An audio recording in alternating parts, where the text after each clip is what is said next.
সুপ্রভাত বন্ধুরা, আমি আগের দিন রাত্রে যে চাল দিয়ে ভাত খাওয়া হয় ঘরে সেই চালই ভিজিয়ে রেখেছিলাম। রেখে বেশ ভালো করে এটাকে পেস্ট করে নিয়েছি, বেশ ময়দার মতন করে।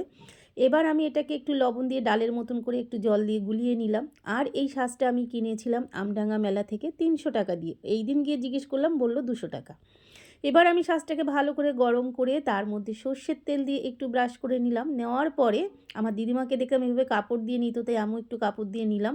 নেওয়ার পরে এবার যখন ভালো করে গরম হয়েছে, সাজের মধ্যে এরকম করে চালের গোলাগুলোকে দিয়ে এইভাবে সুন্দর করে উল্টে পাল্টে করে পিঠেগুলোকে ভেজে নিলাম।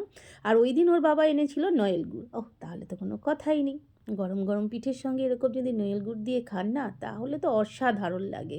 তাহলে এইভাবে খেতে আমার কোন কোন বন্ধুরা পছন্দ করেন অবশ্যই আমাকে একটু কমেন্টে জানাবেন।